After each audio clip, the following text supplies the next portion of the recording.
শ্রদ্ধেয় সভার সভাপতি,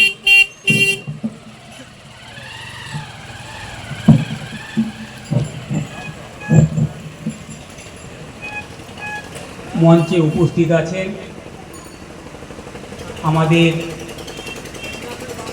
সন্দেশখালী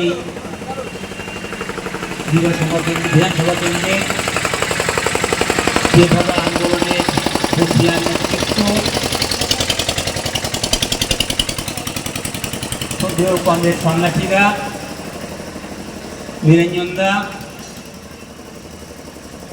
এবং আমাদের সন্দেশখালী 2 এরিয়া কমিটির নেতৃত্ব, সামনে বসে আছেন ভারতের কমিউনিস্ট পার্টি মার্ক্সবাদীর সংগ্রামী বন্ধুগণ, মা ও বোনেরা। আমাদের ভারতের কমিউনিস্ট পার্টি মার্ক্সবাদীর খুলনা এবং দুলদুলি পার্টির ভান্ডারকালী পার্টির উদ্যোগে যে পদযাত্রার সমর্থনে যে পথসভার কর্মসূচি আমরা গ্রহণ করেছি, সেই কর্মসূচির বার্তা যতদূর পৌঁছাচ্ছে সমস্ত ক্রেতা বিক্রেতা, শুভ বুদ্ধি সম্পন্ন মানুষজন, পথ চলতি মানুষজন সবাইকে আমাদের ভারতের কমিউনিস্ট পার্টি মার্ক্সবাদী পক্ষ থেকে লাল সালাম অভিনন্দন জ্ঞাপন করছি।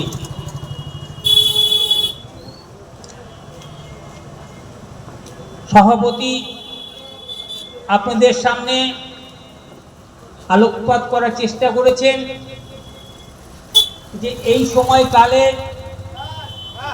বাংলা বাঁচাও এই পদযাত্রার কর্মসূচি কেন গ্রহণ করতে হয়েছে।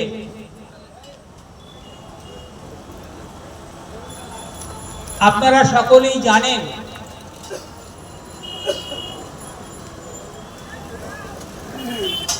গত 2011 সালের পর থেকে আমাদের রাজ্যে যে মামাটির সরকার শাসন ব্যবস্থা করছেন এবং 14 সালের পর থেকে আমাদের দেশে যে সরকার সমস্ত ভারতবর্ষের মানুষকে সুখে স্বাচ্ছন্দ্যে শান্তিতে রাখার জন্য যে দায়িত্বভার নিয়েছেন বিজেপির মোদী সরকার, এই 2 সরকারের সামগ্রিক যে উন্নয়নের কাজকর্ম, যা কর্মসূচি, তাতে করে সারা পশ্চিমবঙ্গের মানুষ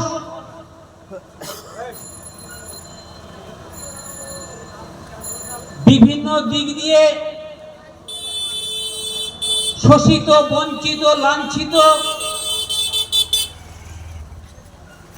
এবং খুবই ভীতি সন্ত্রস্তের জীবন জীবিকা নির্বাহ করছেন। তারই দাবিতে ভারতের কমিউনিস্ট পার্টি মার্ক্সবাদী সিদ্ধান্ত করেছে যে বাংলার সমস্ত গণতন্ত্র প্রিয় মানুষ, পিছিয়ে পড়া মানুষ, বিগত ৭৭ সালের পর থেকে যে বন্ধু সরকার একটা ছিল বামফ্রন্ট সরকার, তারা এই রাজ্যের ক্ষমতায় আসার পরে বলেছিলেন আমরা রাইটার্স থেকে শাসন করব না, রাইটার্স থেকে সাধারণ মানুষের উন্নয়নের কথা ভাববো না। আমরা জনগণের মধ্যে দিয়েই এবং তাদের আলাদা চাহিদার মধ্যে দিয়েই আমরা উন্নয়নের কথা ভাববো। সেই কর্মসূচি নিয়েই তেনারা ত্রিস্তর পঞ্চায়েত নির্বাচন নির্ধারণ করেছিলেন। সেই ত্রিস্তর পঞ্চায়েত নির্বাচনের মধ্য দিয়েই বিগত দিনে আপনারা নির্দিষ্ট সময়ের মতো করেই নির্বাচন অংশগ্রহণ করতেন। বিভিন্ন দলের মানুষ তাদের নীতি আদর্শের উপর দাঁড়িয়ে থেকে সামগ্রিক মানুষের কল্যাণের কথা বলতেন, মানুষের সুযোগ সুবিধার কথা বলতেন এবং মানুষকে যাতে সুখে স্বাচ্ছন্দ্য রাখা যায় তার জন্য উৎসাহিত করতেন। 2011 সালের পর থেকে আমাদের পশ্চিমবঙ্গে কোন রকম ভাবে আমরা 2013 সালে পঞ্চায়েত নির্বাচনটা আমরা ঠিকঠাক হতে দেখেছি। সেই 2013 সালে পঞ্চায়েত নির্বাচনে মানুষ তাদের মতো করে মতামত সমর্থন করেছেন। সেই সমর্থনের ভিত্তিতে কোথাও বামফ্রন্টরা জেলা পরিষদ অংশগ্রহণ করেছেন, কোথাও পঞ্চায়েত সমিতিতে অংশগ্রহণ করেছেন, কোথাও গ্রাম পঞ্চায়েতে তারা অবস্থান করেছেন, কোথাও কোথাও গ্রাম পঞ্চায়েতে বুথ স্তরে অবস্থান করেছেন।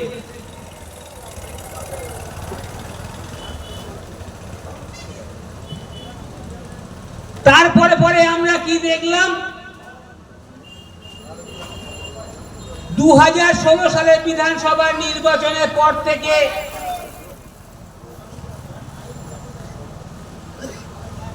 আর কোন রকম নির্বাচন প্রক্রিয়া আমরা দেখতে পাচ্ছি না। কোন মানুষ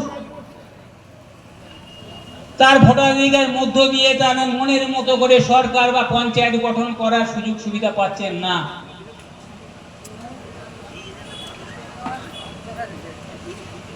এমনকি নমিনেশন দেওয়ার সুবিধাও তারা থেকে বঞ্চিত হয়েছে। মিছিল করার থেকেও সুবিধা থেকে বঞ্চিত হয়েছেন।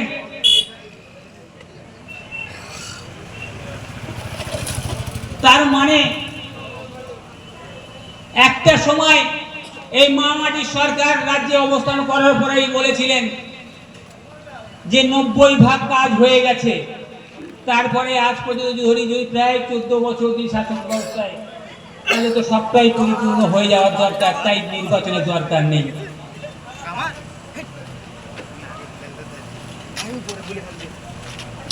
এইরকম অবস্থায় আমরা একের পর এক সর্বস্তরে নৈরাজ্য দেখতে পাচ্ছি এবং মানুষকে ঠকিয়ে কয়েকজন নেতৃত্ব নির্বাচিত প্রতিনিধি তারা আত্মসাৎ করছেন গরিব মানুষের ধন সম্পদ, টাকা পয়সা সবকিছুই। বিগত দিনে বন্ধু সরকার বামফ্রন্ট তাদের যে দৃষ্টিকোণ ছিল, কোন মানুষকে পিছিয়ে রেখে সমাজের কল্যাণ হতে পারে না, সমাজের উন্নয়ন হতে পারে না। তাই তো পিছিয়ে পড়া মানুষ ভূমিহীনদেরকে দেখে বিভিন্ন আন্দোলন লড়াই সংগ্রামের মধ্য দিয়ে ভূমি সংস্কার করে অল্প কিছু হলেও তাদেরকে যে ভূমি অধিকার দেয়া হয়েছিল, সেই ভূমি মহামাটির সরকার এসে অনেক জায়গায় এটা জোর করে ছিনিয়ে নেওয়া হয়েছে। সেই ভূমি অনেক জায়গায় রেকর্ডের সম্পদ থেকে ছিনিয়ে নেওয়া হয়েছে, অনেক জায়গায় পাট্টা জমি ছিনিয়ে নেওয়া হয়েছে। এরকম অবস্থানকালের থেকেও মানুষ কোনো রকম ভাবে কোথাও তার সুরক্ষিত হতে পারছেন না, প্রশাসনও ঘুমিয়ে পড়েছিল। আজ আমরা এইখানে দাঁড়িয়ে যে পথসভা করছি, অনেকটা দিন পরে আমরা এইখানে পথসভা করার সুবিধাটা পেয়েছি। আর আগে তো আমাদের পথসভা করার কোনো অবস্থানই ছিল না। সভাপতি বলছিলেন 2004 সালে আপনারাই বামফ্রন্টকে আশীর্বাদ করেছিলেন, 64টা এমপিকে আপনারা পার্লামেন্ট পাঠিয়েছিলেন। তখনকার কংগ্রেস সরকার তারা বলেছিলেন কটা মন্ত্রী লাগবে, কটা লাল বাতিওয়ালা গাড়ি লাগবে বলুন, আপনাদেরকে সবটাই আমরা দিচ্ছি। বামফ্রন্ট তখন বলেছিল আমরা মন্ত্রী তো চাই না, লাল বাতিওয়ালা গাড়ি চাই না, আমাদের কিছু শর্ত আছে। আমরা তখন কংগ্রেস সরকারকে ক্ষমতায় থাকাকালীন সমর্থন করেছিলাম এই কারণেই বিজেপি নামক যে সাম্প্রদায়িক দল, তারা কোন রকম ভাবে যাতে আমরা বাংলায় না আসতে পারেন এবং ধর্মের মেরুকরণে মানুষের যাতে ভেদাভেদ না করতে পারেন, তাকে রোখার জন্যই আমরা কংগ্রেসের সমর্থন করেছিলাম। শর্ত ছিল 100 দিন কাজে। সেই 100 দিনের কাজ সেই সময় কালে কেন্দ্রে আইন হয়ে 100 দিনের কাজ রূপায়িত হয়েছিল। সেই 100 দিনের কাজ ভালো ফুল কদমে চলছিল, গ্রামের মানুষ কাজকর্ম করছিলেন। সেই 100 দিনের কাজ মাঝপথে আজকে 3-4 বছর তা বন্ধ হয়ে গিয়েছে। গ্রামের খেটে খাওয়া মানুষ, মেয়েরাও মানুষ, গরিব মানুষ, তারা শ্রম দিয়েছেন, তারা আজ পর্যন্ত বহু টাকা পাননি, তারা কিন্তু জ্বালায় জ্বলছেন। কেন্দ্রের সরকার বলছেন আমি রাজ্যকে টাকা দিয়ে দিয়েছি, রাজ্যের সরকার বলছেন না, কেন্দ্র আমাকে টাকা দেয়নি। আমাদের প্রশ্ন,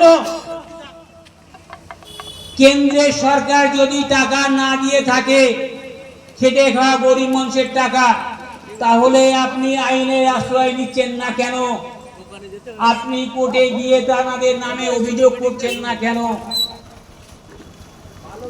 এই রাজ্যে যে সমস্ত সরকারি আধিকারিক তাদের নামে অভিযোগ হলে, কমপ্লেন হলে, আপনারা দেখেছেন সভাপতি সাহেব বলছিলেন আজকাল অত্যাধুনিক প্রযুক্তিতে ফোনের মাধ্যমে আপনারা দেখেছেন একজন পুলিশ অফিসারের নামে অভিযোগ হয়েছে, সেখানে স্বয়ং মুখ্যমন্ত্রী ধর্নায় বসেছিলেন। তাহলে এত হাজার হাজার গরিব মানুষের খেটে খাওয়ার টাকা যখন পাচ্ছে না, তার জন্য তো আপনি একদিনও ধর্নায় বসতে পারলেন না, একদিনও তো আপনি পথ অবরোধ করতে পারলেন না। আমাদের প্রশ্ন, এই খেটে খাওয়া মেহনতি মানুষের বাড়ির ছেলে মেয়েরা কত কষ্টে লেখাপড়া শিখেছেন, মাস্টার ডিগ্রি অর্জন করেছেন, বাপ মায়েরা বুক বেঁধে স্বপ্ন দেখেছেন আমার ছেলেটা হয়তো বামফ্রন্টের আমলের মতো বিগত দিনের মতো করে এবারও এসএসসির মাধ্যমে হয়তো কোনো রকম কোনো একটা কাজের সন্ধান পাবে, তাহলে হয়তো আমার পরিবারটা সুখে স্বাচ্ছন্দ্যে লাস্টের দিকে কাটবে। আমরা কি দেখছি, এসএসসি যে পরীক্ষা শুরু হয়েছিল, বামফ্রন্টের আমলে স্বচ্ছতার সঙ্গে প্রতি বছর নিয়োগ হয়েছিল এবং এই মামাটি সরকার বহু রকম কথা বলেছিলেন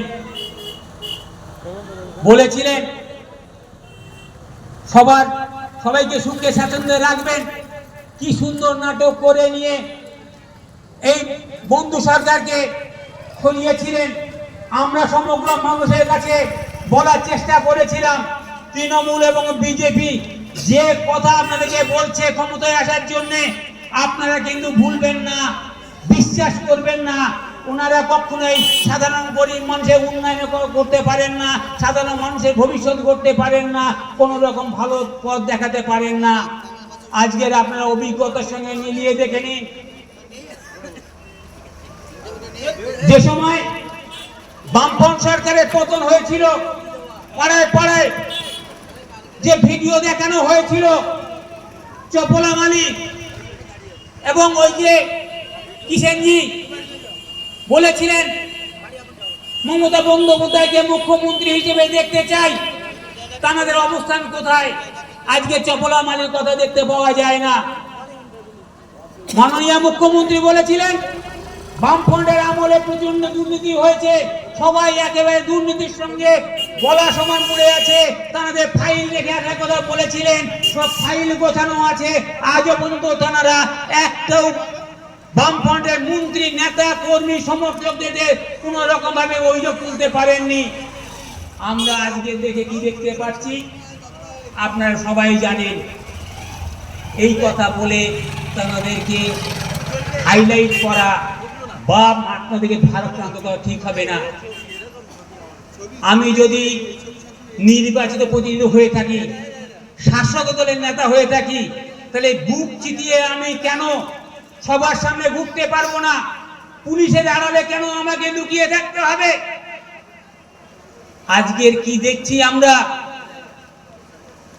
এই হিঙ্গলগঞ্জ এবং সন্দেশখালীতে দাঁড়িয়ে শাসক দলের অনেকে নেতা ফেরার হয়ে গেছেন, পুলিশ তাদেরকে খুঁজে পাচ্ছেন না। কি অবস্থা! পুলিশ যদি খুঁজে না পান আর পুলিশ খুঁজে পাচ্ছেন না, এই কথা শুনলে আমাদের বিশ্বাস করতে হবে তিনি আছেন তো এই আলো বাতাসে, এই পৃথিবীতে, না অন্য কোথাও আছেন? এই আলো বাতাসের মধ্যে থাকলে পুলিশ পাবে না, কখনো হয়? এটা আমরা কখনোই বিশ্বাস করি না। হয় তাকে জামাইয়া ধরে লুকিয়ে রাখা হয়েছে, না হলে সুখে সাধু রাখার জন্য তাকে ব্যবস্থা করে দেওয়া হয়েছে। তাই তো পাচ্ছেন না। কি ভরসা রাখবেন এই দেশে? কি ভরসা রাখবেন এই রাজ্যের উপরে? দেশের একজন বিশ্ব সমস্ত গোয়েন্দা বিভাগের লোকজন সন্দেহবশত যদি কারোর বাড়িতে যদি তিনি তদন্ত করতে যান, আমি তো তাদেরকে তদন্ত করার জন্য সাহায্য করব না তার বিনিময়ে তাকে আমি অপদস্থ করব? আমরা কি দেখেছি? সেই তদন্তকারীর অভিযোগ, তদন্তকারীকে তদন্ত করা দূরের কথা, তাদেরকে জীবন নিয়ে পালাতে ব্যস্ত হতে হয়েছিল। সেই দেশে, সেই রাজ্যে, সেই বিধানসভা কেন্দ্রের মানুষ আমরা।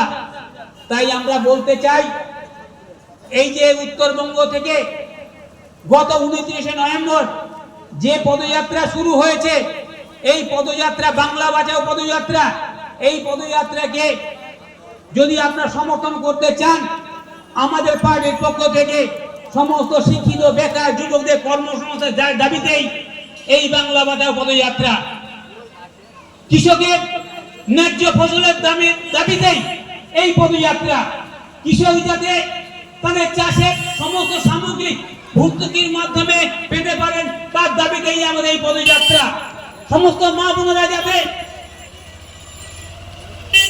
স্বাধীনভাবে ঘুরতে পারেন, বেড়াতে পারেন, তার জন্যই আমাদের এই পদযাত্রা। সমস্ত এলাকার মানুষ যাতে ক্রয় বিক্রয় করতে তাদের অসুবিধা না পড়তে হয়, তার জন্যই আমাদের পদযাত্রা। সমস্ত মেহনতি খেটে খাওয়া মানুষের সঠিক মজুরি পাওয়ার জন্যই আমাদের এই পদযাত্রা। তাই বলছি বন্ধুগণ, আপনারা সবাই ঐক্যবদ্ধ হবেন।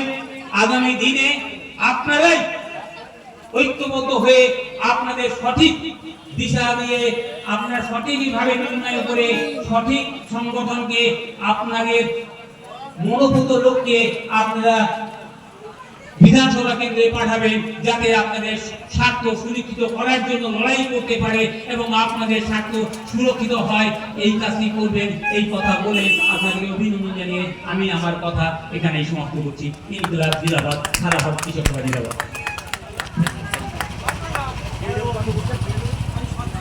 ধন্যবাদ আমরা সরকারকে। এবারে আমি বক্তব্য রাখার জন্য আহ্বান জানাবো কারিবুল্লাহ মোল্লা, সম্পাদক, ভারতের গণতান্ত্রিক যুব ফেডারেশন সন্দেশখালী।